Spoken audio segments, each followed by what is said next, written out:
আমি ফোনে 12টার দিকে লাস্ট তার সাথে কথা হয়েছে, ভিডিওতে কল দিছিলাম। সে শুধু আমার ছোট মেয়েকে দেখছে আর চোখ থেকে জল ছেড়ে দিছে। এটা ছাড়া আর কোনো তার সাথে আমি কথা বলতে পারি নাই। ওই যে দুপুরে যেটুকু কথা বলছি ওইটুকুই তার সাথে শেষ কথা ছিল। দিনটি ছিল জাতীয় নির্বাচনে দায়িত্ব পালনের জন্য স্বামীকে শেষ দেখাও দেখতে পারেননি কাকলি বেগম। ঢাকা রিপোর্টার্স ইউনিটিতে স্বামীর স্মৃতিচারণ করতে গিয়ে এসব কথা বলেন তিনি।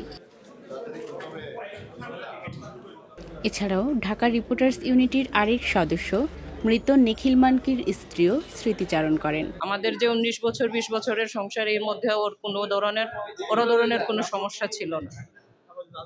পরে বললাম যে হাসপাতাল যে ক্ষেত্রে আছে হাসপাতালে যাও। হাসপাতালে নিয়ে যাওয়ার পথেই মানে গেটের সামনে সে সেন্সলেস হয়ে যায়। পরে ডাক্তাররা চেষ্টা করছিলেন কিন্তু আর করতে পারেনি। বের হওয়ার সময় তার মানে আমার বড় মেয়ে বারবার বলছে যে বাবা যে বের হয়ে গেছে, মনে হয় না যে বাবা ফিরবে না, এরকম তো আমার মনে হয়নি। মঙ্গলবার ঢাকা রিপোর্টার্স ইউনিটির কল্যাণমূলক কর্মকাণ্ডের আওতায় 2 মৃত সদস্যের পরিবারের মাঝে ন্যাশনাল লাইফ ইন্স্যুরেন্স কর্তৃক 6 লক্ষ টাকার চেক হস্তান্তর সম্পন্ন হয়। তথ্য ও সম্প্রচার মন্ত্রী জহিরুদ্দিন স্বপন মৃত 2 সদস্যদের পরিবারের হাতে চেক তুলে দেন।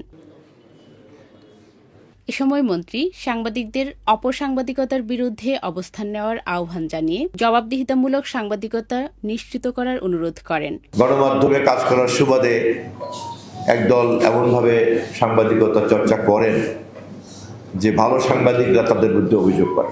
ভালো সাংবাদিকরা বলেন যে ভাই সাংবাদিক কারা এটা আগে ঠিক করে দেয়, আমি এত কষ্ট করি, আমি এত সব ধরনের সুযোগ সুবিধা বাদ দিয়ে মহান পেশায় আসলাম, অথচ সাংবাদিকতার নামে যা চলছে তা আপনারা দমন করছেন না, এটা করেন।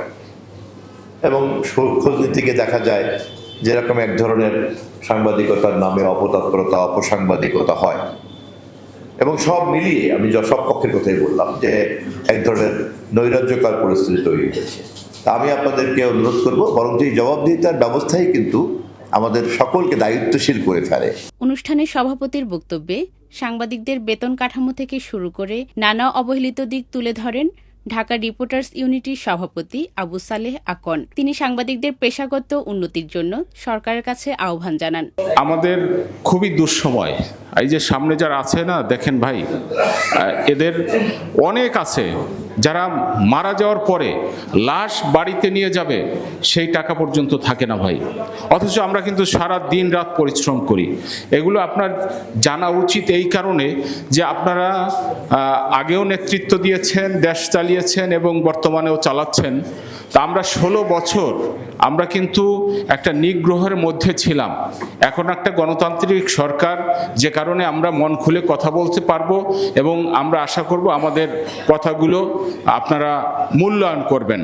অনুষ্ঠানে আরও উপস্থিত ছিলেন টিআরইউ কার্যনির্বাহী কমিটির যুগ্ম সম্পাদক মোহাম্মদ জাফর ইকবাল, অর্থ সম্পাদক নিয়াজ মাহমুদ সোহেল, দপ্তর সম্পাদক রাশিম মোল্লা, সাংস্কৃতিক সম্পাদক মনোয়ার হোসেন, আপ্যায়ন সম্পাদক আমিনুল হক ভূঁইয়া, কার্যনির্বাহী সদস্য সুমন চৌধুরী সহ অন্যরা।